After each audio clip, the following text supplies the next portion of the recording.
Hello, I'm Susan Scheewe, and I'm going to show you one of my very favorite paintings. I'll share with you how to paint the garden gate. I'll be right back.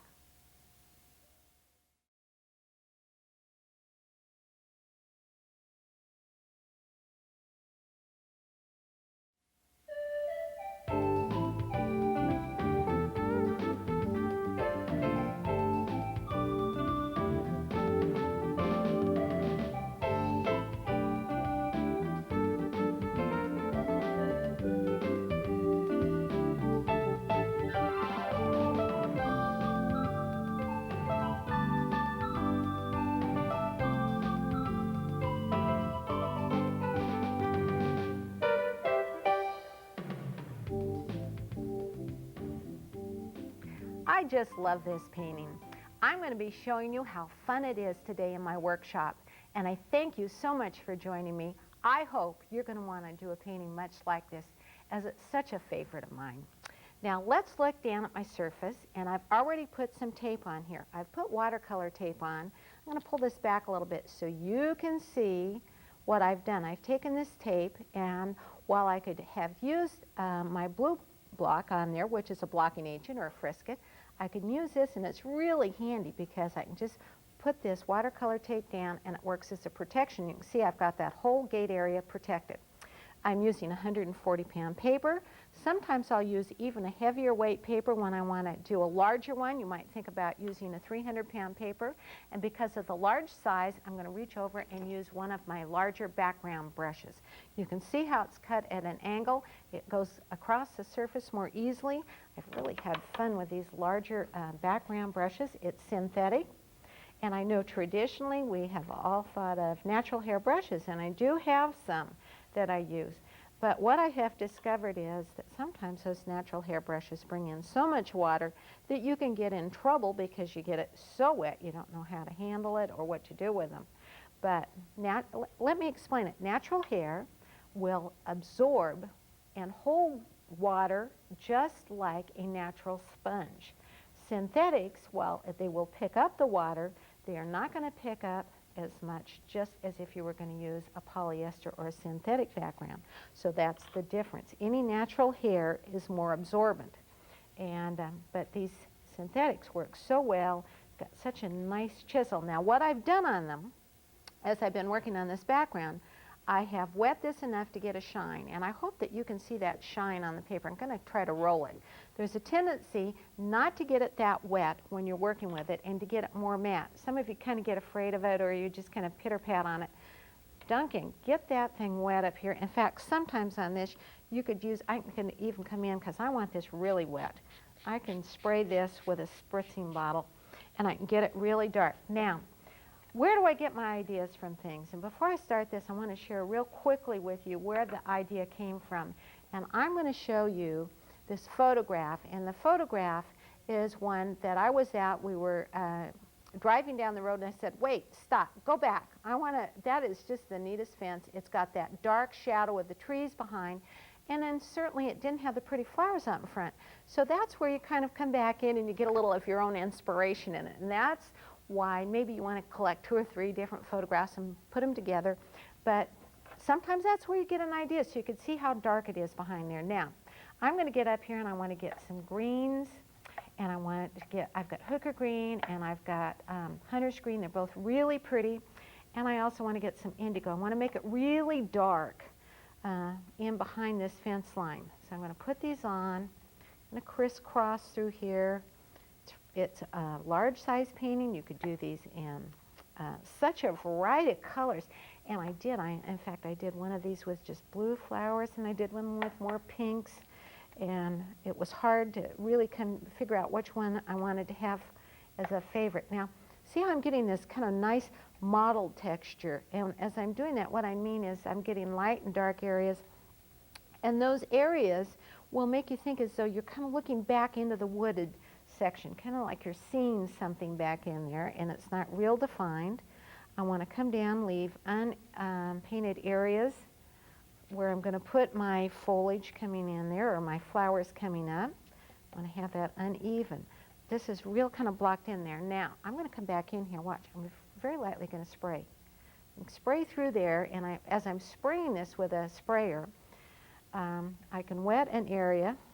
Sometimes I'll work with both left and right hand so that I'm kind of getting this so it's got a nice softened line down here rather than a harsh line where the edge is stopping. And I want it nice and dark. Watercolor dries lighter. Acrylics, which maybe is something that you've been using, they dry much darker than they appear when they're wet. As I'm coming on across, look how fun and easy this is. You could do that. Now another thing that you could do is I'm working on this background along with spritzing that edge a little bit with my spray bottle. Another way to get texture is a sponge in there. And sometimes I want to take a sponge and I'm going to take it and I want to show you so that I'm going to pull up my container here and I'm going to just drop it into the container. Get it. It's a natural hair sponge. Natural sponge. No airiness to it. And I'm going to end up versus a synthetic sponge, and it's silk. It's very fine, and I can come in and dab this up and down. And so it's grown in the ocean. The polyesters have a more of a defined surface, and as I'm working with this, I can get a finer one. I'll bring this down and show you where this has got more texture, and it's called a wool sponge. This is called a silk sponge. They come in a variety of sizes. Look how great that looks. I want to come on down though here. In fact, you can see where I'm even painting with it. I want to darken this area more, so make sure it gets dark enough behind that gate that that area is drying. Now I could do that either with a sponge or I could do it with a brush. I'm going right over that taped area, and I wanted to get that on so that it had enough time in there for me to dry so that when I pull it off, I'm not going to get into a pile of trouble. Now, the other thing is I've been working, I have taken my brushes and I have let them sit in my water container for a while, and the reason for it, these bristle brushes, this is what it looks like when it's clean. It's never been in paint, so I brought a brand new one with me that I hadn't used before. This is what they look like after you start to use them for a little bit, and they have color that stains them, but it doesn't really hurt the painting. So this time, because I'm doing a larger painting, I'm going to come back in and use the larger brush. And I want to start to come in and tap. Let's look at my palette. I'm going to go up to my pinks. Hard for me to get a favorite color on this. If this is brilliant cranberry, it's a brand new color. Ooh, look at that. I'm going to start tapping this up, coming right on through. And it's really a gorgeous color. It kind of looks like, makes me think of, well, it could be some like hollyhock looking, and or when you go out, we've got foxgloves that are tall and pink. And so it's an impression that I'm doing here. If I wanted to, I could take more time and get far more detail in it. If I were coming in and getting a lot more detail in it, I could come back in here if I wanted to and make those a little bit more definition and defined in shape. Now, this is an important part, and I want you to all watch what I'm doing for a minute. And I say that because now and then I get kind of listening and watching. I picked up a brush. This brush is one of my favorite shapes for doing the watercolor because it's got an angle and it's got a plastic handle, because a lot of times I will leave my brushes sitting in water. But this is a tool as well. I'm going to go up, and while this paper is still wet, I can scratch it. So I'm going to go right up above here. Watch what I do. I'm pulling this across, and as I pull that across, it's going to scratch and it will leave an impression on that surface. It only works, look at how I can get that wire in while it's wet. Try not to make it too straight. Try to get it so that it looks more natural. Sometimes you can get things so geometric in there that it won't look as realistic. As I'm working, it depends on, again, papers, how dry it is, but what's really happening, the pigment is going down in there. So I can pull this, and as it starts to dry a little bit more, I can even scratch off and get a few light areas. See how easy that is to put in. I've got to do that step now. If I do it when it's dry, it won't work. So I'm going to pull these in, scratch them down. Try not to make them too uniform. You want to give some character to your fence. Get things too stiff looking and they don't have as much eye appeal to them. So you can see how nice that works, how as it's working. If I tried to do it over on an area, well, I'll show you later on that's dry. I don't have anything dry enough to show, but it won't cut through. So that's important. Now this fence area is important to leave this and let it dry, because if I pulled it right now, because the paper around here is wet, it could damage it and I could have problems with it and it could peel it back. Think about when you maybe are working and doing the dishes and you throw something in like maybe a mayonnaise jar that's got the wrapper on it, and as you put it in, what you will find is that the longer it is, the softer the paper is. And for the same reason, if maybe you made a mistake on your paper, you did a sketch, don't take a pencil and rough your surface because it could damage it. Now I'm coming back in and wetting this, and I'm also going to spritz this a little bit on this particular one. I've got color as well if I want. I've got color in this bottle, and you can see as I come in, I can spritz just a little bit of color up here, get some of these colors in. It's kind of fun. So you can think about putting some of your diluted watercolor in there. How pretty it will be. Now I'm going to change some colors in here. And what I mean by change colors, I want to get some pretty purples in there. And I'm going to get some blues in there. So we're going to come in with some violets. And I'm going to tap these right on the end. Look how pretty they are. As I'm tapping those in, I'm thinking about uneven shapes. Ooh, I love color. It's really fun to put on. It's so hard to think of favorite color combinations. You know, you could also take a big sheet of paper and cut it into card sizes and make these as invitations. Maybe you've got a special summer garden party, or you've got a shower that you want to do some invitations for, and do them smaller. And while you're doing them, you have the fun of making all these beautiful colors. I'm going to pull this over a little bit so you can see it more easily. Get a little bit of red in there. I'm not going to worry about it. Pull this on through. Ooh, look at those colors. Now, I know, in fact, I was laughing. My husband likes a little bit more definition in some of these. He said, well, and I said, oh, I don't. I like these because they're just a little bit looser. So both ways will work, and everybody has different styles and likes in paintings. It's fun to take if you have an opportunity. If there are many times at some of the community colleges or in the area, you've got painting classes that are offered. One of the hopes are, as you're watching some of this on the series, that it's going to give you the confidence that you can go in and start to paint. Now, look how those colors are just melding together gorgeously. I want that to look really so pretty in there. Love that. And along the edge, I'm going to come back in and spritz this a little bit. And the reason I'm doing that is that I'm going to soften that edge. And I'm softening that edge so that when I come back, it'll make it easy for me to get the look of ground in there.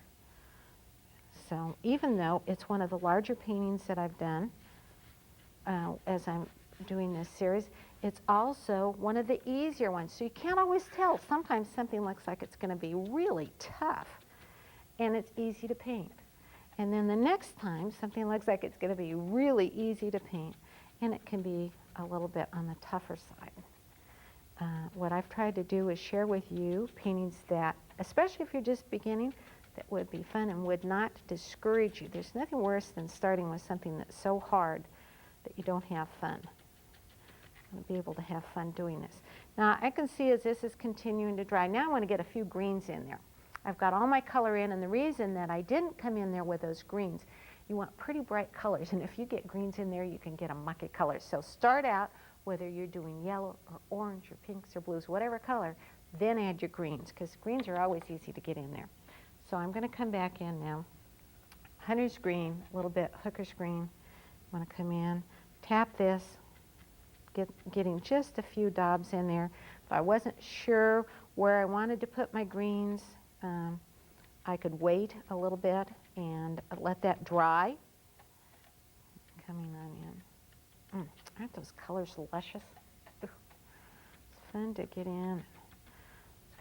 Even when I was young, my favorite present was, first started out with color crayons. Then I started out when I was very young doing the watercolors. And the nice part about watercolors when you are young is that you can do them in a small area. And in fact, we've got a small section that you can work at, or a table or whatever, where the watercolors makes it so easy, and the whole family can be involved in it. Now, as I'm going to go forth here, I want to get down towards the bottom for a minute, and I'm going to show you how to get that color in. I'm going to pull this on around. And the reason for that, as I'm coming on down here, is I want that to soften in. I want it to be nice and soft. We're going to start putting a glaze up on the pathway, and the pathway probably takes a little more time than the brick section, and than the flower section. I'm going to use some country brick, pulling this across. I'm pre-wetting that, getting it nice and wet. As I've gotten it wet, I've got country brick that I'm going to put in here, because I've got stairs going up there. This was the prettiest little fence sitting in there, and I couldn't believe how dark it was behind it. And so as I'm looking here, even you can see behind how dark this area is. If you thought this area was dark, you can see it almost looks black in the shadows. You can see those fence lines coming up. So I know somebody said, well, it wouldn't be that dark in that light. And you can see in a photograph it truly is.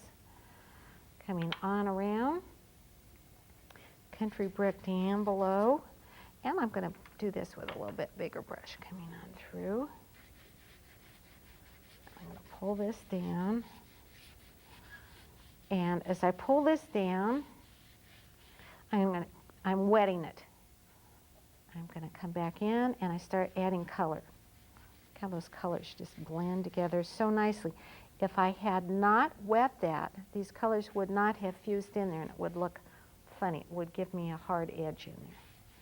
So I want to come back and forth across, pulling this in. I want to think about this line being uneven. Don't make this line even. If yours are even, come back in a minute. I'm going to start putting some details in.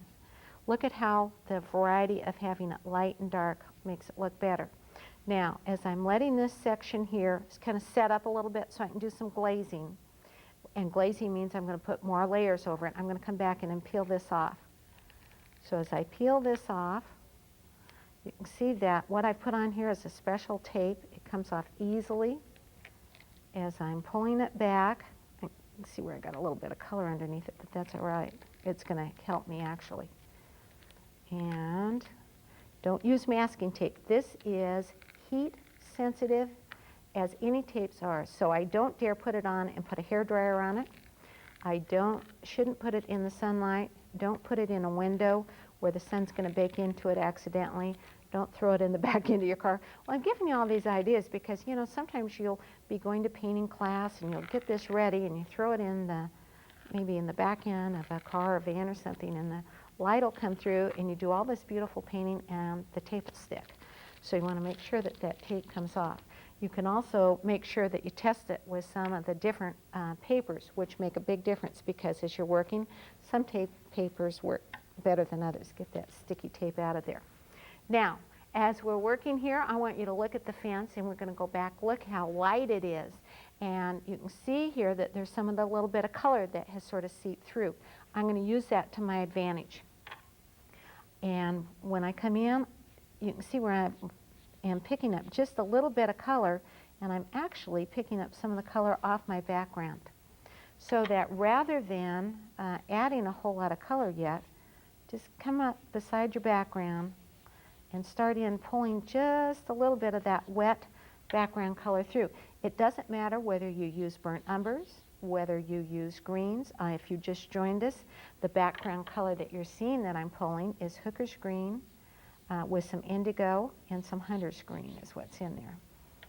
If I wanted to put a little bit more brown into the fence, like the one we see, I can come back in and add it, but I want to be careful as I do that. I don't want to get too much color. This is really fun to do. See how it's pulling in? Look how easy that is. It's working right there for me. If you've never painted before, you're looking at it, you can say to yourself, I can do that. Now there's a funny part here, and what I mean by funny part, as I'm working, get some of these little shadow colors. See how I'm making these deeper in here? Look behind. See how I'm kind of shoving that back end of the fence. The section behind is coming in. But right here, I'm pulling in an area that looks blunt. Right here's an area that's blunt. Now that's fine down here, but right in these areas you want to get them so that they tuck in. So I come back in and check. Sometimes I forget about doing this, and so I'm glad that I didn't. It wouldn't take you long. You could, if you forgot about it, you can pick it up another day and add just little areas to pick them so that they tuck in. But I'm going to put some color in there so it looks better. Looks like it's fitting in now. It's kind of hiding that. When it's wet, it will look a little bit brighter than it does once it's dry. Remember, watercolors as they dry are going to end up lighter. Now, as I look back, I go, wow, that looks great, but it doesn't look like I've got any steps in there. So I'm going to come in, and now I'm going to build the steps. I've got to feel this, so I've done these in different steps, and this one, I had to get it dry enough, because if I put the steps in to begin with, it kind of blur every which direction. So we're going to go up and get some of my browns, burn umber, a little bit of country brick. That's such a yummy color. And I got some indigo. My palette always looks maybe a little bit messy. My best painting buddy always thinks that my palettes are somewhat of a mess. I'm going to pull this around. I'm going to make this so it's uneven.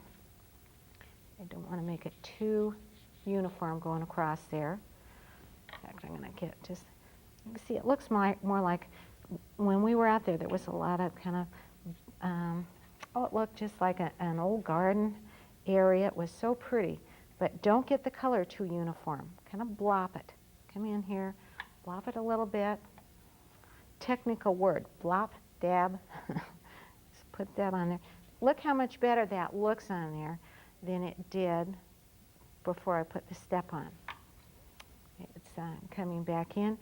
Don't get them too uniform. There's a tendency for you to want to get these things neat and tidy.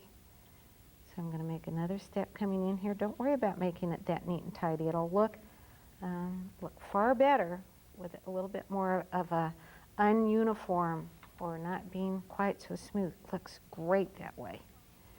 Pulling this across, you go, whoops, a little too uniform. Mess it up now. Come back in and kind of blop through it. Makes it look like there's rocks in there, which is great. Now, as we're working, I can come back in and I can splatter this foreground just a little bit.